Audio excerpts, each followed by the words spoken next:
Bismillahirrahmanirrahim. Assalamualaikum warahmatullahi wabarakatuh. Apa khabar semua? Diharapkan semuanya sihat. Pada hari ini, murid-murid akan belajar bersama saya, Ustazah Nadia, berkaitan mata pelajaran Pendidikan Islam dalam bidang sirah. Dengan tajuk perkongsian, Kerajaan Abbasiyah. Jadi, murid-murid perlu menyediakan pen dan buku catatan untuk mencatat isi-isi penting dalam pembelajaran kita pada hari ini. Baiklah murid-murid, tamadun Islam telah bermula sejak negara Islam pertama dibina oleh Nabi Muhammad SAW di Madinah Al-Munawwarah. Keagungan tamadun ini diteruskan lagi oleh generasi seterusnya pada zaman Khulafah Ar-Rasyidin, Kerajaan Umayyah dan Kerajaan Abbasiyah.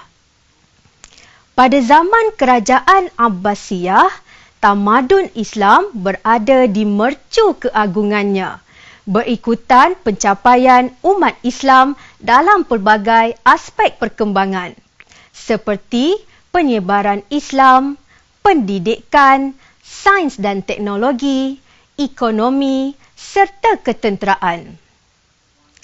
Tahap perkembangan dan pencapaian Kerajaan Abbasiyah amat hebat. Sejarawan telah mengiktiraf zaman Kerajaan Abbasiyah sebagai zaman keemasan tamadun Islam.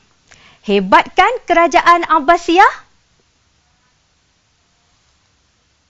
Baiklah, peta ini menunjukkan peluasan empayar Kerajaan Abbasiyah sekitar tahun 132 Hijrah bersamaan dengan 750 Masihi hingga 650 Hijrah bersamaan dengan 1258 Masihi.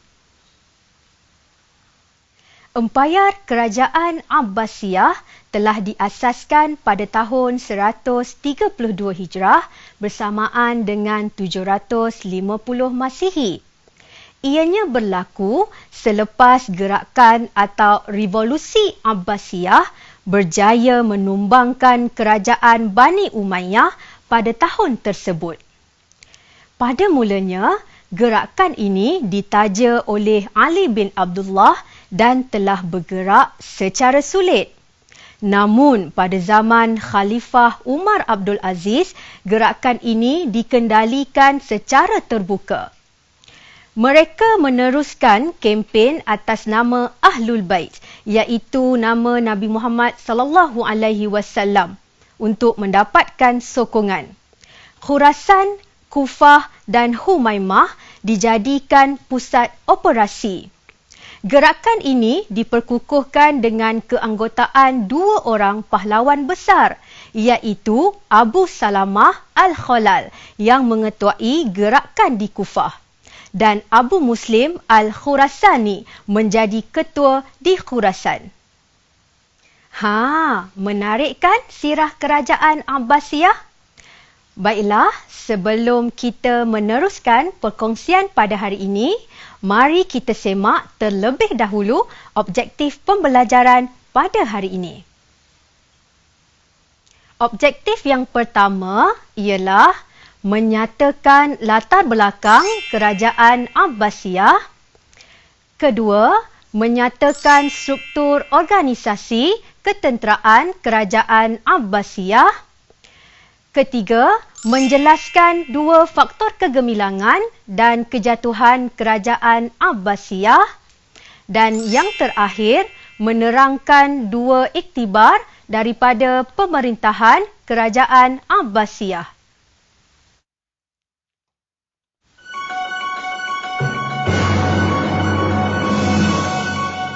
Baiklah murid-murid, mari kita mulakan pelajaran kita pada hari ini dengan meninjau terlebih dahulu latar belakang Kerajaan Abbasiyah. Nama Kerajaan Abbasiyah diambil sempena nama bapa saudara Rasulullah sallallahu alaihi wasallam iaitu Al-Abbas.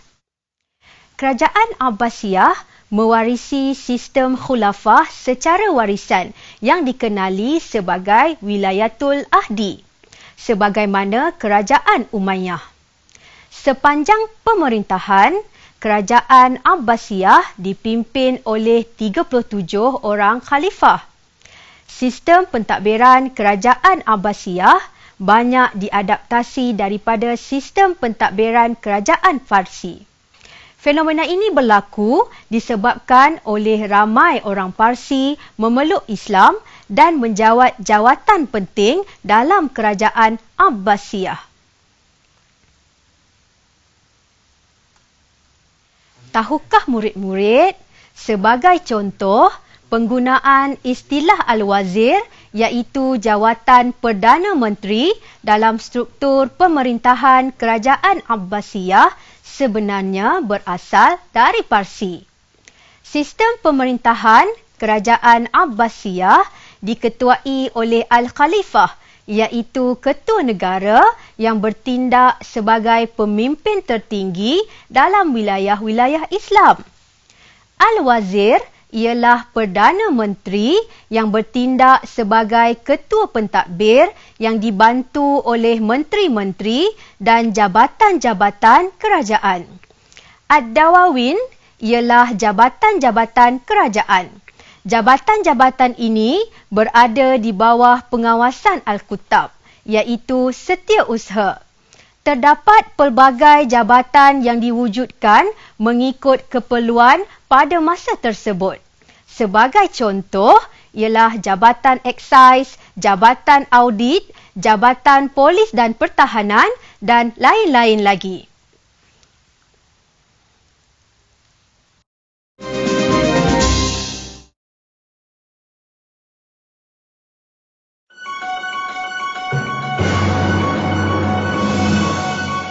Berikut adalah antara khalifah kerajaan Abbasiyah yang terkenal. Mereka terdiri daripada Khalifah Abu Abbas Abdullah As-Saffah, Khalifah Abu Ja'far Al-Mansur, Khalifah Harun Ar-Rashid dan Khalifah Al-Ma'mun. Baiklah murid-murid, kita lihat secara ringkas khalifah-khalifah kerajaan Abbasiyah tersebut. Khalifah yang pertama ialah Khalifah Abu Abbas Abdullah As-Saffah. Beliau telah memerintah selama 4 tahun 9 bulan. Antara sumbangannya ialah beliau adalah pengasas kerajaan Abbasiyah. Beliau telah mengembalikan keamanan dengan mematahkan serangan luar dari Parsi dan Byzantine.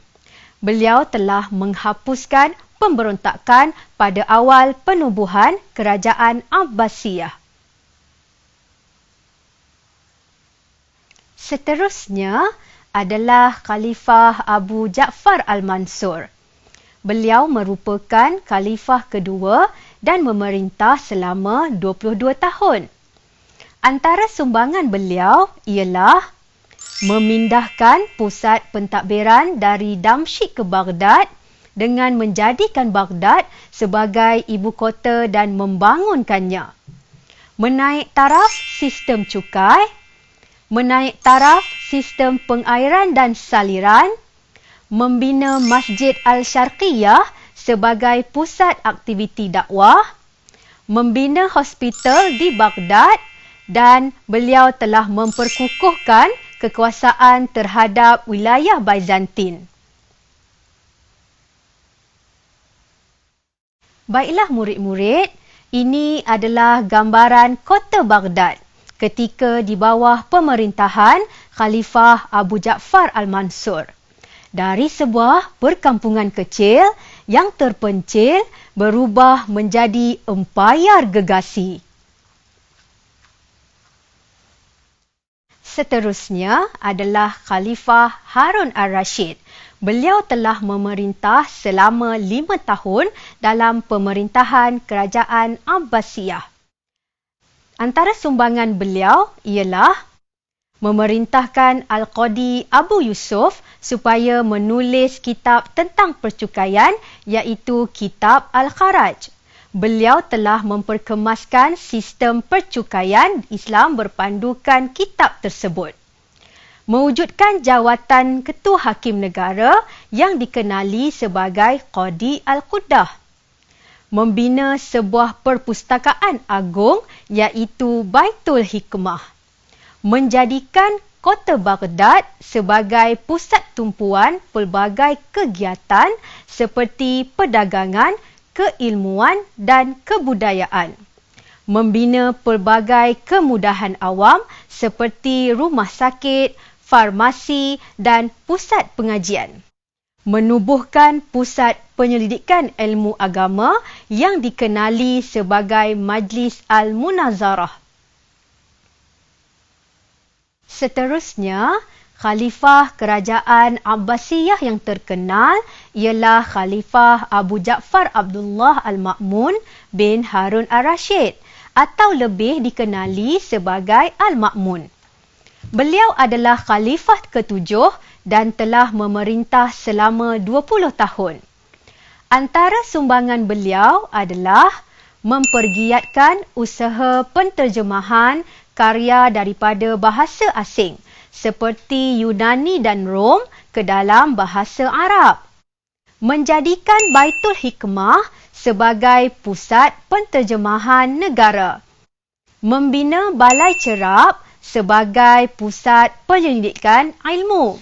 Dan yang terakhir ialah menyediakan beasiswa kepada pelajar-pelajar yang cemerlang. Diharapkan murid-murid dapat mencatat informasi secara ringkas berkaitan latar belakang Kerajaan Abbasiyah.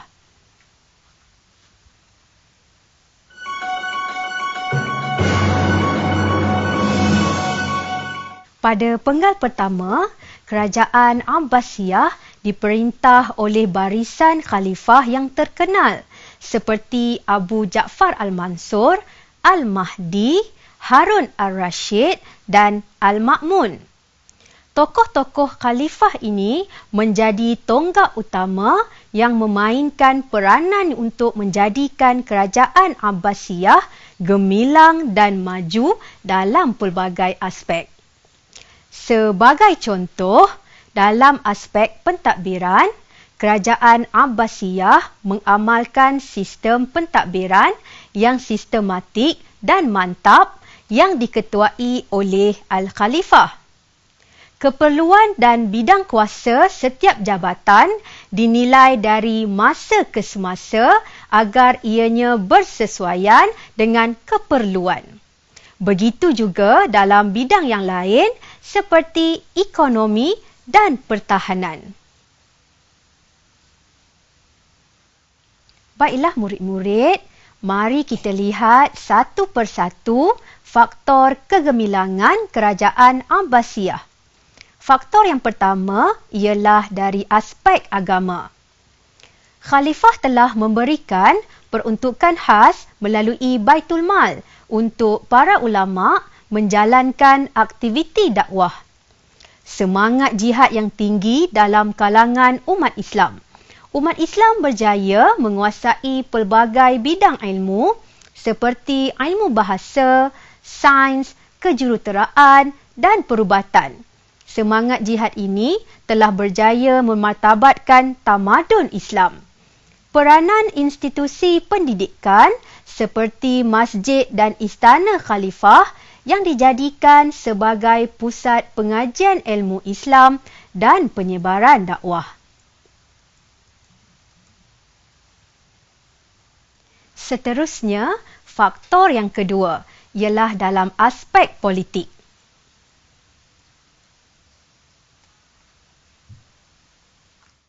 Kebijaksanaan Khalifah Abu Ja'far Al-Mansur menjadikan kota Baghdad sebagai pusat pentadbiran negara. Kerajaan Abbasiyah menumpukan perhatian yang serius kepada pembasmian pemberontakan dan perbalahan puak. Contohnya pemberontakan Syiah di Baghdad yang diketuai oleh Yahya dan Idris bin Abdullah serta perbalahan antara puak utara dan selatan Syria. Kestabilan politik kerajaan Abbasiyah mendorong khalifah memajukan negara dengan lebih cekap dan berkesan. Baiklah murid-murid, faktor yang ketiga ialah dalam aspek ekonomi. Pemilihan kota Baghdad sebagai pusat pemerintahan berperanan memajukan kerajaan Abbasiyah, terutamanya dalam bidang perdagangan, kerana kedudukannya berada di tengah-tengah laluan para pedagang timur dan barat. Sungai Dajlah menjadi laluan utama para pedagang. Baghdad menjadi pusat pertemuan di antara sarjana timur dan barat. Sektor pertanian, perindustrian dan perdagangan berjaya mendominasi pasaran antarabangsa kerana berupaya memenuhi permintaan pasaran semasa. Inisiatif khalifah membina empangan, pusat-pusat perniagaan dan rumah api sebagai prasarana pertanian dan perdagangan. Sumber dan pengurusan Baitul Mal yang sistematik membolehkan kerajaan dapat menyediakan prasarana dan peluang pekerjaan untuk rakyat. Baiklah murid-murid, faktor yang keempat ialah dalam aspek sosial. Layanan yang adil daripada khalifah dengan menghapuskan penindasan dan perhambaan. Kebebasan mengamalkan agama mewujudkan suasana harmoni dalam kalangan masyarakat. Orang bukan Islam, khususnya orang Parsi, diberi peluang memegang jawatan utama dalam pentadbiran negara seperti jawatan Perdana Menteri.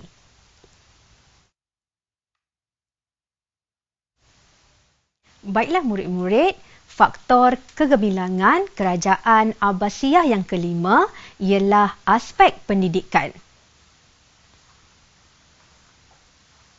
Aktiviti penterjemahan bahasa asing ke dalam bahasa Arab menggalakkan penguasaan dan kemahiran pelbagai disiplin ilmu. Perkembangan pelbagai bidang ilmu berjaya melahirkan ramai sarjana dan ilmuwan Islam yang terkenal seperti Ibn Sina, Jabir Al-Hayyan dan Al-Idrisi. Galakkan khalifah seperti Al-Ma'mun dengan memberikan beasiswa kepada pelajar-pelajar yang cemerlang turut memperkasakan bidang pendidikan. Kemudahan institusi pendidikan seperti masjid, istana khalifah, perpustakaan dan pusat pengajian memainkan peranan penting sebagai pusat perkembangan ilmu. Baiklah murid-murid, mohon ambil perhatian ya. Faktor kegemilangan kerajaan Abbasiyah yang keenam, ini juga adalah faktor kejayaan tentera Islam.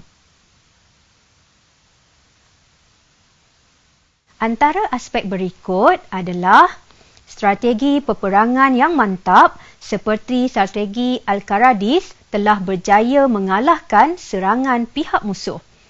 Inovasi peralatan peperangan yang moden dan canggih pada zaman kerajaan Abbasiyah seperti manjanik, dabbabah dan barut.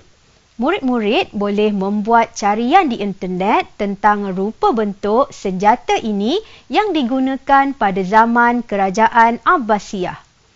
Keprihatinan pemimpin dalam menjaga kebajikan tentera diutamakan melalui pemberian gaji dan bonus.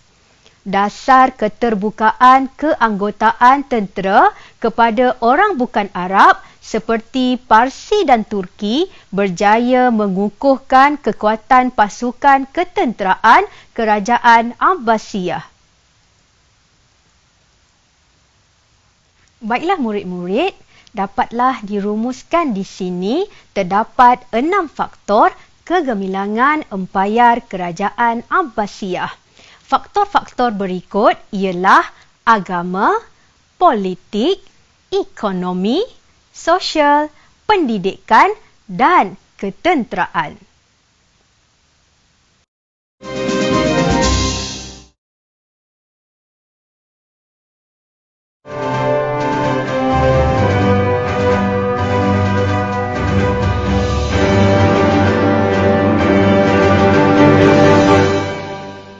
Baiklah murid-murid, kekuatan ketenteraan amat penting dalam pengukuhan kuasa sesebuah empayar.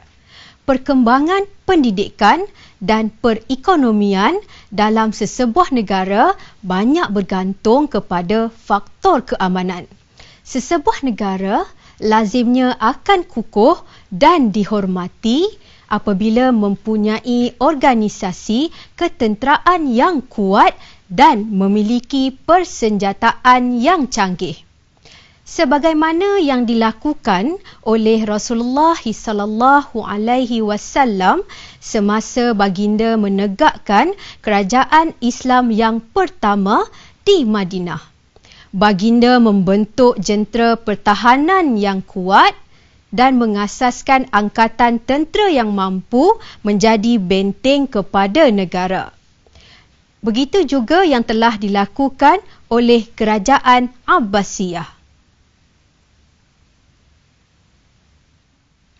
Justru, marilah kita lihat secara ringkas berkaitan dengan organisasi ketenteraan Kerajaan Abbasiyah. Untuk mewujudkan keamanan dan kesejahteraan, Kerajaan Abbasiyah telah melaksanakan beberapa pembaharuan dalam bidang ketenteraan. Antara pembaharuan berikut ialah membuka keanggotaan ketenteraan kepada orang bukan Arab seperti Turki dan Parsi, memberi gaji dan imbuhan yang lumayan kepada barisan tentera, mengemaskini sistem pentadbiran dan struktur organisasi tentera sebagaimana pentadbiran negara. Struktur organisasi ketenteraan Kerajaan Abbasiyah diketuai oleh Al-Khalifah, iaitu pemimpin tertinggi dalam wilayah-wilayah Islam. Diikuti oleh Al-Wazir, iaitu Perdana Menteri, dan Diwan Al-Jundi, iaitu Kementerian Pertahanan. Diwan Al-Jundi atau Kementerian Pertahanan Kerajaan Abbasiyah bertanggungjawab untuk menguruskan hal ehwal pertahanan negara. Fungsi Diwan Al-Jundi adalah untuk merekod daftar lengkap tentang tentera darat dan tentera laut. Diwan Al-Jundi terbahagi kepada 8 bahagian.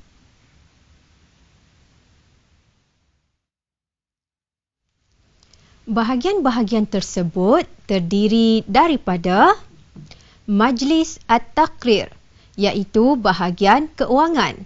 Bahagian ini bertanggungjawab menguruskan hal-hal gaji dan imbuhan tentera serta pengurusan ketenteraan. Bahagian ini juga bertanggungjawab untuk merencana belanjawan khusus untuk pengurusan, latihan dan peralatan ketenteraan. Majlis Al-Muqabbalah ataupun bahagian latihan. Bahagian ini bertanggungjawab menguruskan pengambilan dan latihan kepada tentera-tentera baharu. Al-Masahun ataupun bahagian peninjau. Bahagian ini bertanggungjawab membuat panduan dan memberi nasihat kepada panglima-panglima angkatan tentera tentang topografi sesuatu tempat.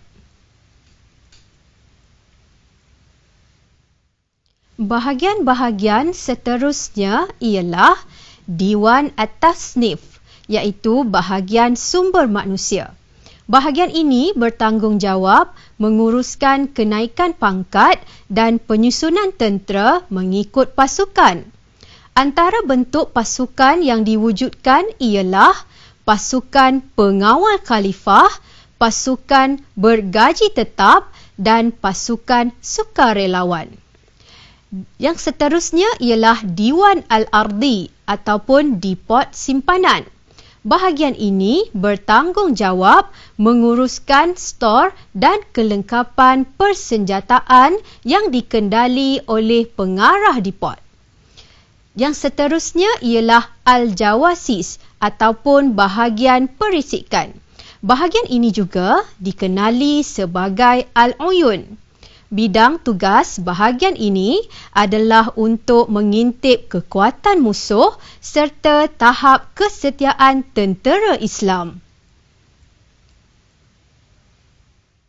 Baiklah murid-murid, dua bahagian yang terakhir yang berada di bawah Kementerian Pertahanan ialah Dairatul Muhandisin ataupun bahagian kejuruteraan. Bahagian ini bertanggungjawab dalam pembinaan kem-kem tentera dan kubu pertahanan. Dan yang terakhir ialah Al-Bahriyah ataupun bahagian tentera laut. Bahagian ini bertanggungjawab mengawasi perairan-perairan Kerajaan Abbasiyah serta melakukan kerja-kerja pembinaan kapal-kapal perang dan penyusunan angkatan tentera laut.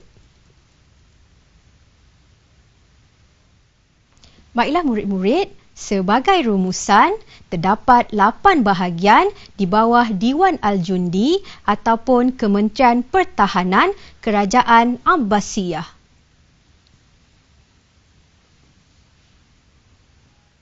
Sebagaimana yang kita ketahui, ketenteraan memainkan peranan yang penting dalam menjaga keamanan negara. Peranan-peranan tersebut dapat dilihat melalui tugas rasmi Angkatan Tentera. Tugas-tugas tersebut terbahagi kepada dua, iaitu tugas utama dan tugas bantuan. Tugas utama Angkatan Tentera dalam menjaga keamanan negara adalah seperti berikut. Yang pertama, mempertahankan sempadan daripada pencerobohan luar. Yang kedua, menentang musuh negara. Dan yang ketiga, menghadapi sebarang keadaan darurat. Tugas bantuan tentera pula adalah seperti berikut. Yang pertama, membantu pihak polis, pihak berkuasa awam untuk memelihara ketenteraman dan operasi anti keganasan. Dan yang kedua, membantu pihak berkuasa awam dalam bantuan terhadap bencana dan pembangunan negara. Ya murid-murid, pembangunan dan kemajuan sesebuah negara bergantung kepada kestabilan politik, pendidikan dan ekonomi. Jika sesebuah negara tidak aman, kestabilan politik akan tergugat, aktiviti ekonomi akan lumpuh dan pendidikan akan terjejas. Kesannya negara akan menjadi mundur dan sering terdedah kepada ancaman luar. Oleh sebab itu, keselamatan sesebuah negara amat penting untuk menjamin 3 aspek ini, bagi mengekalkan keamanan dan kemakmuran yang kita kecapi kini.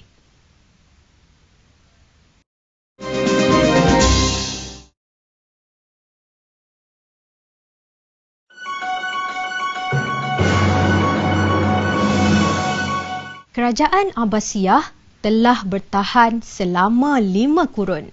Kerajaan Abbasiyah mula merosot semasa pemerintahan Khalifah Al-Muqtasim, iaitu pada tahun 227 Hijrah hingga 232 Hijrah bersamaan dengan 842 Masihi hingga 847 Masihi. Kemerosotan tersebut menjadi faktor utama kejatuhan kerajaan Abbasiyah di tangan Mongol pada 15 Muharram tahun 656 Hijrah bersamaan dengan 22 Januari tahun 1258 Masihi. Kejatuhan kerajaan Abbasiyah berpunca daripada beberapa faktor. Faktor yang pertama ialah politik. Yang kedua ialah sosial. Ketiga adalah ekonomi dan yang keempat adalah ketenteraan. Baiklah murid-murid, jom kita tinjau dengan lebih lanjut 4 faktor berikut. Faktor kemerosotan kerajaan Abbasiyah yang pertama ialah faktor politik. Campur tangan pegawai berbangsa Parsi dan Turki dalam pemerintahan. Perebutan kuasa antara khalifah seperti Al-Muntasir dan Al-Muqtas menyebabkan institusi khalifah menjadi semakin lemah. Perpecahan beberapa wilayah sehingga memberi peluang kepada pembentukan kerajaan kecil seperti Saljuk dan Buaih. Faktor kemerosotan yang kedua adalah faktor sosial. Kebajikan rakyat terabai akibat kelemahan pentadbiran khalifah. Kerajaan Abbasiyah yang sering diganggu oleh pemberontakan daripada kalangan Syiah dan Khawarij. Mereka beriktikad bahawa jawatan khalifah hanya layak disandang oleh pemimpin-pemimpin kumpulan mereka. Pemberontakan ini menjejaskan suasana dan ketenteraman awam. Seterusnya, faktor kemerosotan yang ketiga ialah aspek ekonomi. Rusuhan dan pemberontakan yang sering berlaku menyebabkan pedagang luar tidak datang ke Baghdad. Hal ini menyebabkan dana Baitul Mal menjadi merosot. Sektor pertanian juga merosot kerana pengairan tidak dapat dibaiki ekoran daripada masalah kewangan. Faktor kemerosotan yang terakhir adalah dalam aspek ketenteraan. Pertahanan ketenteraan yang lemah memudahkan serangan daripada pihak musuh. Kerajaan Abbasiyah diserang oleh musuh dari utara, timur dan barat. Dari sebelah utara, kerajaan Abbasiyah diserang oleh tentera Georgia dan Armenia melalui Azerbaijan dan kawasan-kawasan sekitar, sehingga menyebabkan beribu-ribu umat Islam dibunuh dan harta benda mereka dirampas. Daripada sebelah barat pula, kerajaan Abbasiyah berhadapan dengan tentera Salib yang pada awalnya serangan tersebut dapat ditangkis. Serangan daripada tentera Mongol iaitu Khalifah Hulagu Khan telah meruntuhkan kerajaan Abbasiyah. Tentera Mongol yang ganas dan kejam telah membakar khazanah ilmu yang dihasilkan oleh umat Islam. Baiklah murid-murid, keagungan dan kegemilangan kerajaan Abbasiyah menjadi kebanggaan umat Islam hingga ke hari ini. Kegemilangan kerajaan Abbasiyah sepatutnya menjadi kebanggaan semua manusia, tidak mengira agama dan bangsa. Kemajuan yang dikecapi oleh kita pada hari ini bertitik tolak daripada sumbangan umat Islam pada zaman kerajaan Abbasiyah. Namun, segala pencapaian dan keagungan tamadun ini tidak akan bermakna sekiranya kita tidak berusaha mengulanginya pada hari ini. Bagaimanakah kita, terutamanya generasi masa kini, dapat mengembalikan kegemilangan tamadun ini? Iktibar yang dapat diambil daripada kejatuhan kerajaan Abbasiyah dapatlah dirumuskan seperti berikut. Dari aspek ilmu, kita hendaklah giat berusaha meneroka bidang ilmu supaya tamadun Islam terus terjamin. Dari aspek pemimpin, kita hendaklah memilih pemimpin yang berwibawa untuk menerajui kepimpinan supaya urusan pentadbiran negara berjalan dengan lancar. Aspek yang ketiga adalah aspek patriotisme.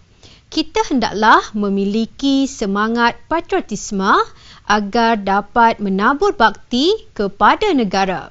Dan yang terakhir dari aspek perpaduan, kita hendaklah mengeratkan perpaduan antara kaum bagi memelihara keharmonian negara.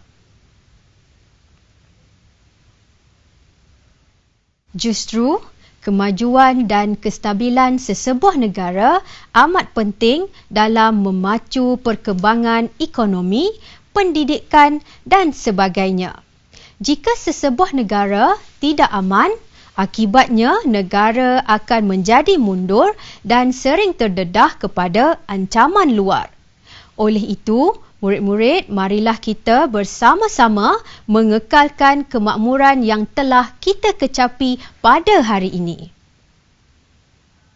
Antara saranan aktiviti yang dapat dilakukan oleh murid-murid di rumah untuk lebih memahami tajuk ini adalah murid-murid boleh membuat carian maklumat melalui internet tentang perkara berikut.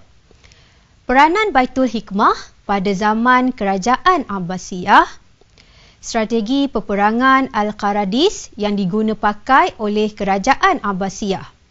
Murid-murid juga boleh membuat sumbangsaran bersama rakan tentang peranan generasi masa kini dalam pembangunan negara. Baiklah murid-murid, seperti yang telah dinyatakan di dalam objektif pembelajaran di awal tadi, mari kita uji minda kita dengan beberapa soalan berkaitan tajuk pada hari ini. Bagaimana murid-murid? Ustazah pasti semuanya mampu memberikan jawapan yang betul. Antara jawapannya adalah seperti berikut. Nyatakan dua faktor kejayaan tentera Islam pada zaman Kerajaan Abbasiyah dalam menghadapi peperangan. Jawapannya adalah strategi peperangan yang mantap, senjata yang canggih dan moden, dan dasar keterbukaan keanggotaan kepada orang bukan Arab. Murid-murid, jawapan selain daripada yang tercatat di sini akan diterima jika ianya terdapat dalam subtopik buku teks. Jawapan kepada soalan, terangkan dua iktibar yang boleh diambil daripada kejatuhan Kerajaan Abbasiyah. Murid-murid perlu menulis dengan 3 elemen berikut.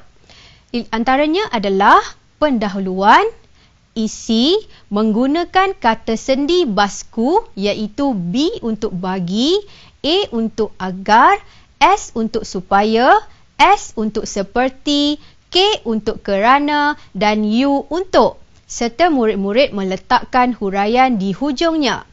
Contohnya ialah kita hendaklah berusaha meneroka bidang ilmu agar tamadun Islam terus terjamin. Kita hendaklah memilih pemimpin yang berwibawa supaya urusan pentadbiran berjalan dengan lancar.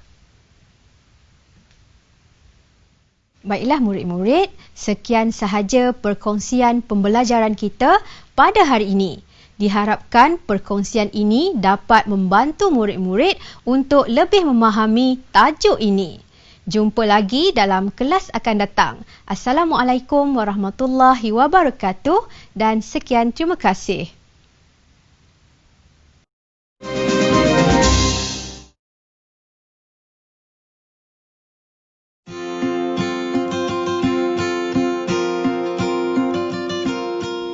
Assalamualaikum dan salam sejahtera kepada semua pelajar. Untuk pembelajaran pada kali ini, kita akan mengkaji teknik penulisan sebuah karangan. Sebelum cikgu memulakan kelas pada hari ini, cikgu ingin bertanya kepada pelajar semua, adakah anda faham maksud penulisan? Penulisan membawa maksud penghasilan sebuah teks karangan yang melibatkan proses berfikir dan mengeluarkan idea. Seterusnya, mengolah idea tersebut menjadi sebuah cerita yang lengkap. Setelah kita memahami maksud penulisan, kita perlu pula mengenali bentuk sebuah karangan yang lengkap. Karangan yang lengkap terdiri daripada 3 bahagian utama, iaitu perenggan pendahuluan, perenggan isi dan perenggan penutup. Pada umumnya, karangan respon terbuka pada peringkat SPM sebaik-baiknya mengandungi 7 perenggan, iaitu 1 perenggan pendahuluan, 5 perenggan isi dan 1 perenggan penutup. Sebelum kita mula menulis karangan, marilah kita telitikan dahulu soalan yang telah pun cikgu sediakan.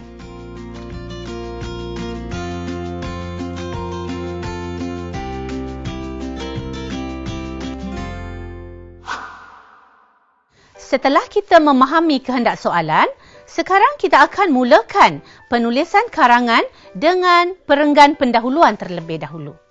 Untuk menghasilkan sebuah karangan yang matang dan mantap, kita harus mengetahui apakah ayat-ayat yang perlu ada di dalam perenggan pendahuluan.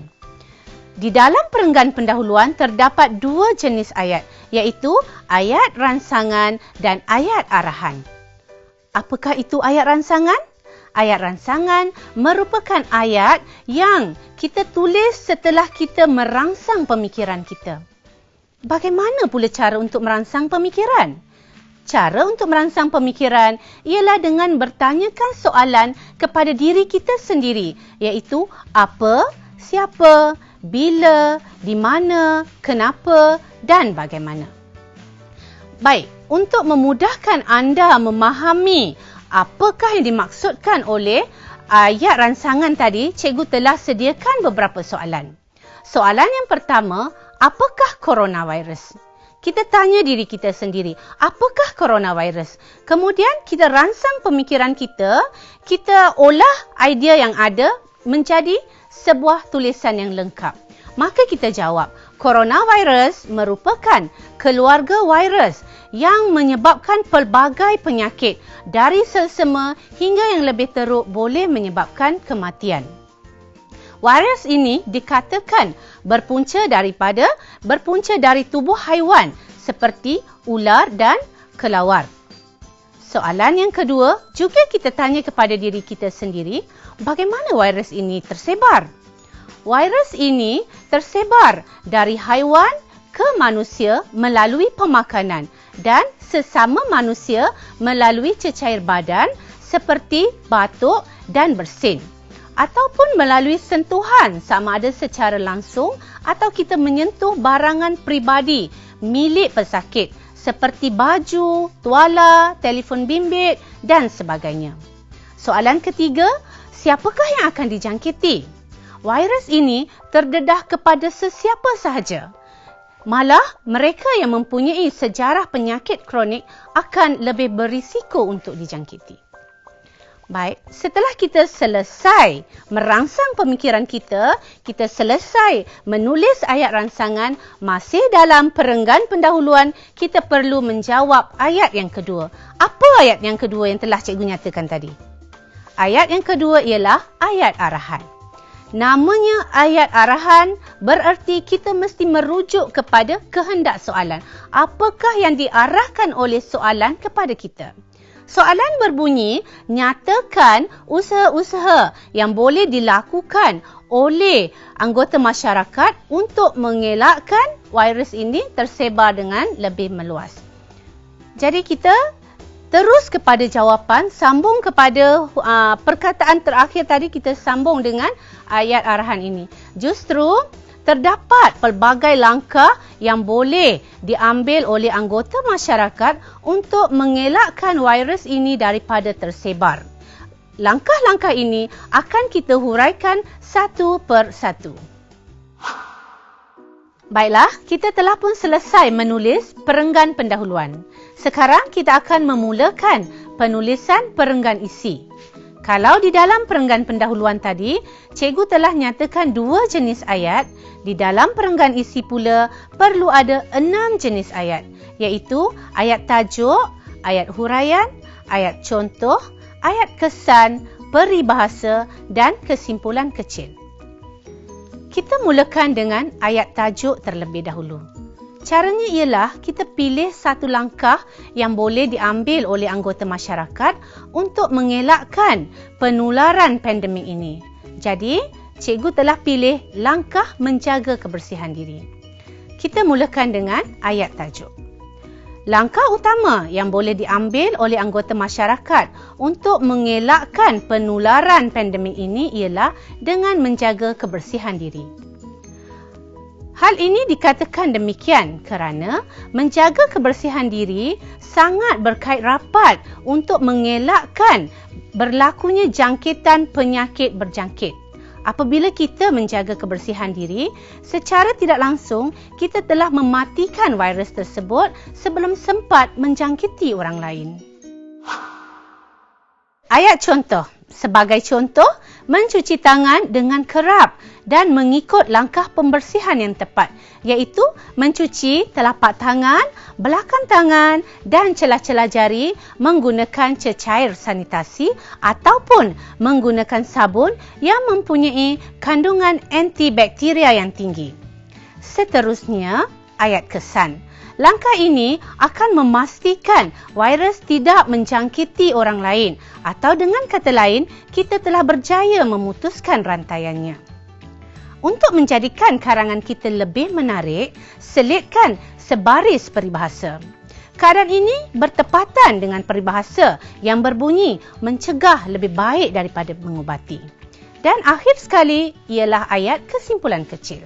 Ayat kesimpulan kecil sangat penting untuk memberitahu pembaca bahawa kita telah pun tamat menghuraikan isi tersebut. Sudah terang lagi bersuluh, menjaga kebersihan diri merupakan satu langkah yang penting dalam usaha untuk menyekat penularan wabak ini dari terus merebak. Setelah kita selesai menghuraikan isi yang pertama tadi, pastikan pelajar menggunakan penanda wacana sebelum masuk ke isi yang seterusnya. Setelah kita selesai menghuraikan kelima-lima perenggan isi, kita akan memulakan penulisan perenggan penutup pula. Di dalam perenggan penutup, terdapat dua jenis ayat, iaitu ayat cadangan dan ayat harapan. Sekarang kita akan menulis perenggan penutup. Sebagaimana yang telah kita sedia maklumi, segala isi telah pun kita bincangkan dan kita rangkumkan bersama-sama dalam menangani penularan pandemik yang mampu membunuh ratusan ribu nyawa ini. Tanpa usaha bersama, tentu kita akan jatuh dan tersungkur kerana virus yang kecil malah tidak terlihat oleh mata kasar ini sangat hebat sebenarnya. Justru semua pihak hendaklah bekerjasama bagai aur dengan tebing agar kita dapat menghapuskan virus yang tidak diingini ini dan menyelamatkan seluruh umat manusia. Baiklah, setelah kita selesai di bahagian perenggan penutup, kita telah pun tamat menulis sebuah karangan yang lengkap. Cikgu harap pembelajaran pada hari ini dapat membantu pelajar menghasilkan karangan yang mantap, matang dan menepati kehendak pemeriksaan. Baiklah, setelah kita selesai, cikgu ada satu tugasan untuk para pelajar. Tugasannya ialah anda dikehendaki menyambung karangan tadi dengan menambahkan lagi 4 isi melengkapkan karangan menjadi 7 perenggan. Baiklah, sampai di sini sahaja pembelajaran pada hari ini. Terima kasih cikgu ucapkan dan Assalamualaikum.